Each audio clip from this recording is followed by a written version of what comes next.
On today's show, the Capitals made some big moves this offseason, but were those moves enough to make them contenders in the Metro Division?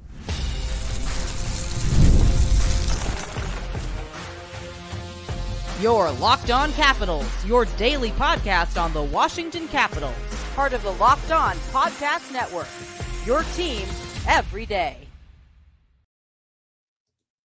Well, hello and welcome into this edition of Locked On Capitals. I'm so glad you decided to join me today. As always, this podcast is free and available on all the major platforms, including the SiriusXM app and on YouTube.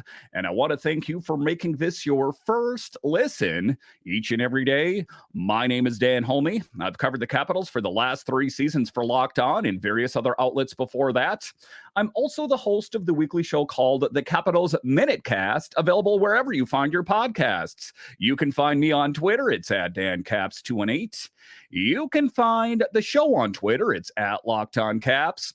And the best way that you can help grow the show is to subscribe to Locked On Capitals on YouTube and comment anything down below.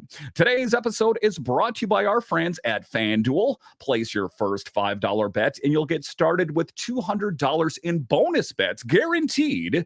Visit FanDuel.com to get started. So in this edition of Locked On Capitals, we talk about the 24-25 Capitals and how much better are they this season than the 23-24 Capitals. They say oftentimes you can learn a lot about things that were done historically.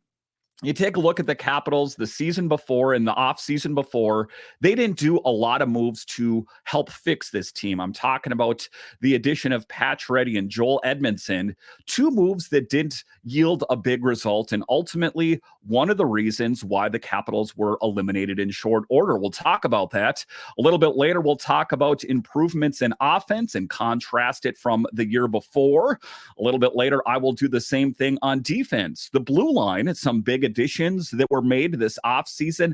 How much better are the Capitals? And then in the final segment, I'll talk about the moves made in net. But just to get it going here, there is excitement that abounds as the start of the hockey season, the start of the Capitals season is right around the corner. And it's interesting. There's these dress rehearsals, almost, if you will. I think that it will be the closest to the lineup in the first game against New Jersey when the Capitals take on the Bruins. And it's going to be interesting to see who's in there. I've heard different things, and kind of my predictions are coming true about Sonny Milano kind of losing favor with the Capitals, as in the last practice, he wasn't even on the third line, and it was Andrew Crystal that was in his place. So ultimately, how is this all going to shake out? And ultimately, how much better is this Caps team going to be? But talking about historically in the 22-23 season, the Washington team missed the playoffs for the first time in 9 years, which raised concerns about the team's performance. With an aging core group of players and only a few promising younger talents, the team faced uncertainty. And we're talking about the Peter Laviolette era in particular. He got some results for the Capitals, but ultimately, I don't think that he was the right coach at the right time. That ushered in the Spencer Carberry era, which I think is a perfect fit for the team. Despite making only minor changes to the lineup in the offseason, the 23-24 Capitals appeared to lack momentum. Disjointed. I think that a lot of that had to do with Spencer Carberry being a new coach, implementing new systems, and there were some new players out there. You saw Darcy Kemper was in there, and he seemed a bit out of sorts. That it took a while for this team to kind of come into its own. Despite making only minor changes to the lineup in the offseason, the 23-24 season, they did lack that momentum. The exception to this was Alex Ovechkin's relentless pursuit of the all-time goals record. And he got off to that slow start last season. Given his remarkable goal-scoring abilities, even at 38 years old last season, it seemed inevitable that he would achieve this historic milestone. And some people had it projected that it was going to happen earlier, and we know that he got off to his slow start last season, ended up finishing the season strong. I guess that's the big thing. And like I've said on this show, and if you're an everydayer, as Alex Ovechkin goes, so go the Capitals. And I think that that will be the case until he ultimately retires. You saw that the Capitals played that much better in the second half when Ovi, the captain, was playing that much better as well. Ovechkin's season started off on a slow pace as he only managed to score 8 goals in his first 43 games. The highlight of the Caps season, which seemed inevitable, suddenly became, well, uncertain. However, Ovechkin's performance picked up in the latter half of the season, coinciding with the Capitals' persistent presence in the playoff race. Just like I talked about, that when Alex Ovechkin is engaged, the team plays that much better. Now, it might be a little bit different this year as there is some new blood, some new faces. I'm talking Pierre-Luc Dubois, Chikrin, Roy, Mangiapane, that kind of thing. Not to mention whoever cracks the roster with the young players, whether it be Crystal, Verana, Miroshnichenko, those kind of players. But their perseverance paid off when they secured the 8th seed with a 2-1 win over the Flyers. But, it's a bit different this season than it was the season before, as they are missing a key piece in TJ Oshie. I'll talk about him a little bit later in the episode, but the game-winning goal, an empty netter, sealed their spot in the playoffs. The day was marked by confusion and chaos, culminating in the elimination of the Red Wings and the Flyers. Coach John Tortorella going all in on a regulation win despite being eliminated from the playoff contention. It was a day filled with unexpected twists and turns. And, it's funny that when the Capitals were playing last year, I talked about the Detroit Red Wings kind of being on the outside looking in, and people are like, what are you talking about? They're better than the Capitals are right now. Who made it to the playoffs and who didn't? Enough said. The Capitals faced tough competition in the playoffs, entering the worst goal differential, -37, of any qualifying team since 1991. They were swiftly swept by the Rangers, who outscored them 15-7.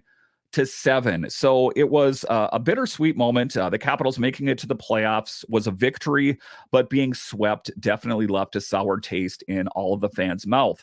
However, the Capitals displayed resilience, prompting management to make changes. That's what BMAC did before he took on a new role, is he helped fix the roster. I really believe he did. They reshuffled their lineup, particularly strengthening their defense, transforming a one-and-done playoff team to a more competitive one. The question remains, will these changes turn the Capitals into a serious playoff contender or simply help Ovechkin reach 894? I take a look at it. I did that crossover episode with a lot of the other hosts, or 3 of the other hosts from the Metro, and they all panned the Capitals as not making it to the playoffs. And those hosts were the Islanders, the Rangers, and the Carolina Hurricanes. And it's interesting that they didn't pick the Islanders, that despite the big moves that the Capitals made, the hosts on those respective shows picked the Islanders to do better. Talking about offense and scoring performance, in the past, the Caps were known for their high-scoring offense, but the current team is a far cry from that. They ended the season ranked 28th in goals per game at 2.63, 5-on-5 shot attempts per 60, 53.48. Additionally, they were 26th in 5-on-5 expected goals per 60 at 2.46. These statistics place them at the bottom among the 16 playoff teams in 2024. So despite what we saw on the ice, the statistics were horrible in a lot of regards for the Capitals, but they yet found a way to get it done.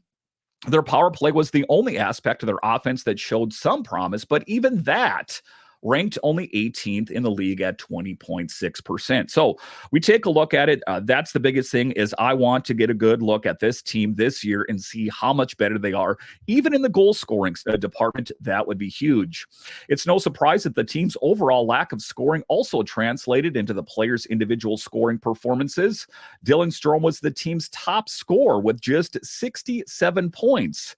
Surprisingly, 5 other teams had a leading score with an even lower total, but 4 of them were lottery teams: the Ducks, Blackhawks, and Blue Jackets, and San Jose Sharks, with other being the Buffalo Sabres. Not a great group to be associated with. And, you take a look at it, perennially, the Capitals make it to the playoffs. This is a team that has accomplished a lot of things, and a lot of it is with players from a bygone era, but it is the change, an inevitable change, as the team is getting older and trending in a younger direction. Furthermore, apart from Ovechkin and Karlsson, no other player on the Capitals managed to score more than 35 points To their credit, the team did have 14 players who put up at least 20 points, but the lack of top-end scoring was glaring.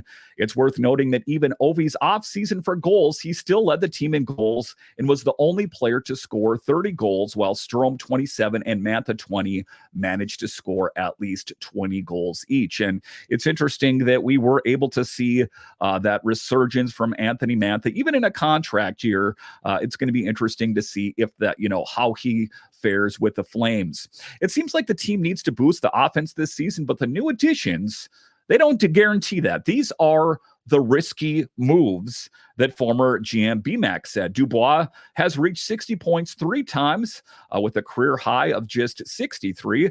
Mangiapane scored 35 goals in 21-22, but hasn't hit the 20-goal mark otherwise. Chychrun's career high is 41 points, achieved twice along with another 30-point season. Radish had 20 goals and 37 points in 22-23, but hasn't surpassed 20 points otherwise. And then there's the outsider looking in. Verona ranks 5th in the NHL in 5-on-5 goals per 60 minutes since 2016-2017.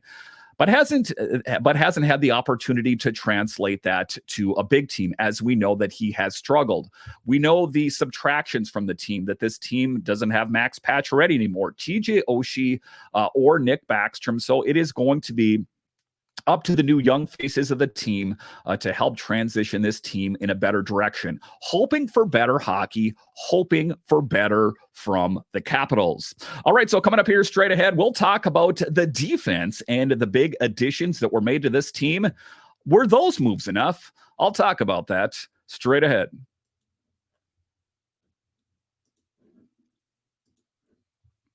Hey, NFL fans, you can start the season with a big return on FanDuel, America's #1 sports book. So when you get a hunch in the middle of the game, you can check out the latest stats, view live play-by-play, and so much more on the same page where you place your bets. And it's one of the things that on any given Sunday or Monday or Thursday, that there is quite a bit of football going on. And sometimes you're more interested in the games than others. But if you have the FanDuel app, all of a sudden these games that you weren't that interested in, they become that much more engaging. You'll get started with $200 in bonus bets guaranteed when you place your first $5 bet. That's FanDuel.com.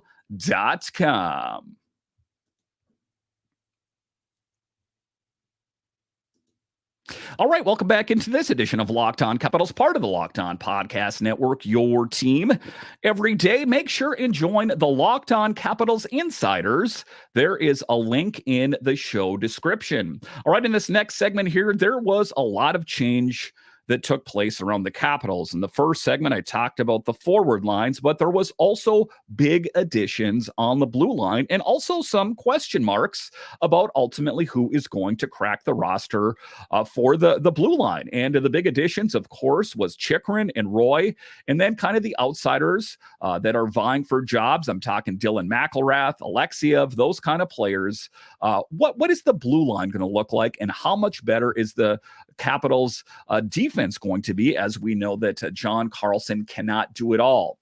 The Capitals, despite making the playoffs, did not compensate for their lackluster offense with exceptional defense. Their performance in the regular season reflected this, as they ranked 16th in goals against per game, 24th in 5-on-5 shot attempts against per 60. Were tied for 22nd in 5-on-5 expected goals per 60 with 2.7, and were 19th in penalty killing with a 79% success rate.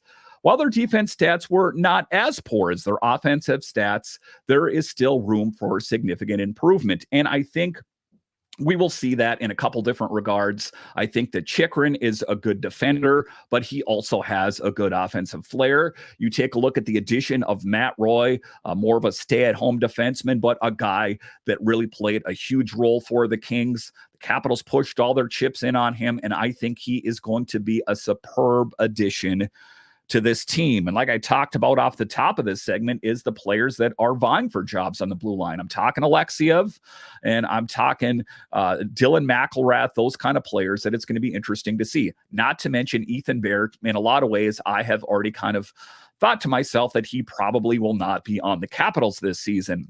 Struggles of core players last season, the team struggled defensively due to the older core players being unable to keep up defensively. Players like Tom Wilson, Oshie, Kuznetsov, Carlson, and Ovechkin had difficulties in their own zone, with Ovechkin's performance being fifth worst among all players. So it's being responsible with the puck and without the puck, and this aging core. And some of those players all have been subtracted, of course. I'm talking Oshie and Kuznetsov there. But, Tom Wilson, I think that if they have Dylan McElrath on the team, he can concentrate more on scoring goals than being the tough guy out there.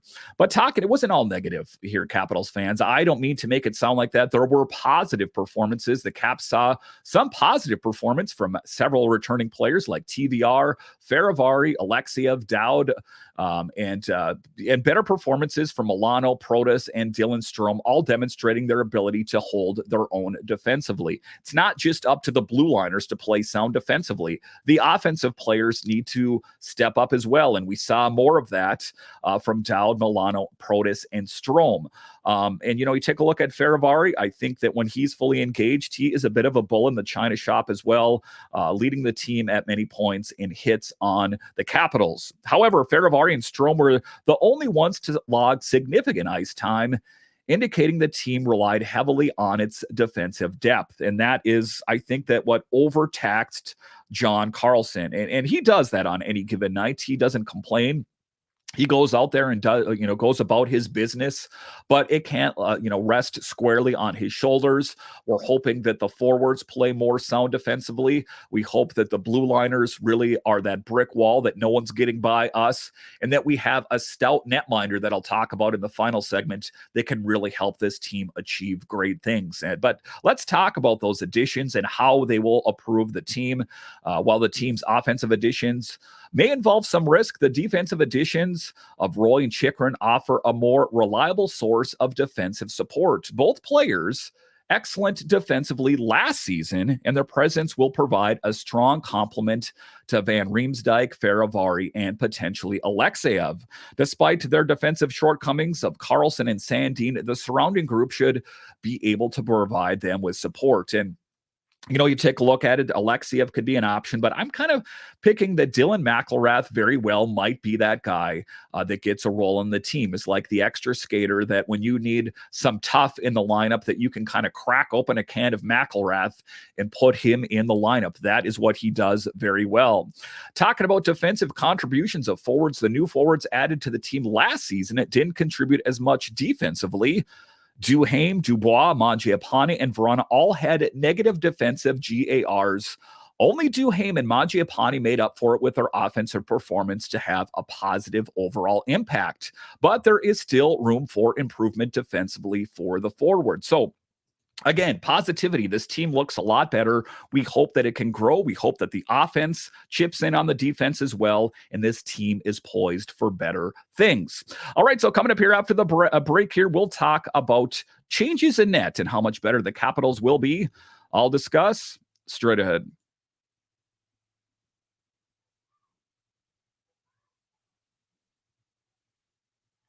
All right, welcome back into this edition of Locked On Capitals, part of the Locked On Podcast Network. It is your team every day. Next here, talking about the net minding, the goaltending, the strong suit for the Capitals for seasons. And going into this season, again, I've talked about this. If you're an everydayer, I thought it was going to be Charlie Lindgren. And with the departure of Kemper, I thought it would be an excellent opportunity to get a longer look at Hunter Shepard, but the Capitals did something I did not see coming. They went outside of the organization to bring back a familiar face in Logan Thompson, and what we've seen thus far appears to be a stroke of genius by BMAC. Last season, the Capitals saw a positive development in their goaltending with the emergence of Lindgren, kind of real making a case as being one of the best in the league. Darcy Kemper, the expected starter, struggled with an .890 save percentage and a negative 1.73 goals against saved above expected in 33 games. Providing Lindgren with the opportunity to seize the starting role, Lindgren made the most of his chance. He grabbed hold of the reins of the net and did not let go. Even though Kemper has the pedigree, has the history, it was all about Chucky Side Sideburns, the outlaw. Lindgren made the most of his chance, finishing this season with a .911 save percentage and an 18.58 goals save above expected, ranked 10th and 8th respectively among goalies with at least 40 starts. Despite having only 60 career games before this season, the Caps are banking on Lindgren to replicate his success in the upcoming season. But, there's more. I do think that this could very well be the season of Logan Thompson. And like I've talked about on the show, I think it's important not to have favorites. I like Chucky Sideburns, but Logan Thompson has been lights out amazing. That is what we're hoping for. And ultimately, at the end of the day, I don't care who's in net as long as the Capitals can win games. That is what it is all about. Logan Thompson as a backup option. If Lindgren struggles, Washington has a new 1B option in Logan Thompson, who they acquired from the Golden Knights. Although he played 103 games and is relatively young, he has shown great potential. In the 22-23 season, Thompson was considered an early candidate for the Calder Trophy. And it's interesting, they got both of these netminders for around $2 million. Both of them entering into contract years. A lot is at stake. They need to bring the heat if they want an extension. Will it be Lindgren? Will it be Thompson? Or even Hunter Shepard? All three netminders entering into contract season. So, interesting thing. And he could save, and he led the Golden Knights to a Stanley Cup if not for injuries. He could have done that, but injuries were the name of the game there for him. Last season, he had a .909 save percentage and a 6.85 goals save above expected, and even took over as the starter for the playoffs. And there was a little bit of bad blood, I guess, from Logan Thompson. I think that he felt like he got the cold shoulder from the Golden Knights, and he talked about, he's like, I don't know what their netminding is going to be. I heard it's all about the Golden Knights. It's not even really about the netminder. So a little bit of sarcasm, a little bit of shade being cast in the Golden Knights direction, but all things considered, I think is going to make the Capitals exponentially better. Even better, I think, than last season. With a solid defensive line in front of them, Lindgren and Thompson could be an underrated goalie duo for the Capitals. So big things for the Capitals in all fronts. I'm talking offense, defense, netminding, and coaching. That is something I'll go into a little bit more in depth in a later episode, but this coaching staff, I think, is perfect for this lineup. When I think back on it, I have mixed feelings, I guess I'm going to say, on Peter Laviolette. There were some good things I liked about him. He's very kind of staunch and stoic and got some performance, but usually wears out his welcome in short order. And then you got Spencer Carberry, a young guy, an intense guy, a guy that has a rapport with young and older players alike. I think Spencer Carberry is the perfect coach for this team, and the assistants that surround him as well, that I think this team is poised for greatness. And I think this team is all in on Spencer Carberry and his systems. And it's going to be interesting to see, the lineups and how they get juggled and what Spencer Carberry plans on doing. I know I've talked about the first line rather, of Ovechkin, Strome, and Mangiapane, but could it be Ovechkin, PLD, and Wilson? That could be the case. There's a lot for him to consider. Like I talked about yesterday, the third line is the biggest question mark for me. I don't know how that's all going to shake out. I have a hunch that Milano is not, in fact, going to make the team, which is going to open a door for someone like a Vrana or a Crystal or both. One of them could be the extra skater. I think you know which one I'm leaning with there. But interesting to see. And then also the battles on the blue line. There hasn't been this excitement for me going into a Capitals season for quite some time. Last season, I went into it like, wow, they didn't do a whole lot. I hope this nothingness that they did paid off. And surprise, surprise, it didn't. This team got older. We minused Backstrom and Oshie and Kuznetsov. And, I guess we had Oshie for the season, but Oshie was not playing some of his best hockey at points. And they didn't do anything to really rectify it. It was kind of the thought of going all in on this aging core. And it's like walking up to a cliff and then being surprised that you fell off the end of it. It's like, I could see the cliff coming from a mile away, but we thought that there was going to be a bridge somehow. There wasn't, but thankfully, the Capitals, former GM BMAC, got their heads together. Maybe Ted Leonsis kind of saying, "Hey guys, let's fix the ship here a little bit." And the Capitals, I think, at least on paper, are going to be better than last season. Again, I'm not going to etch their name on the side of the Stanley Cup yet, but I think that they have taken steps forward.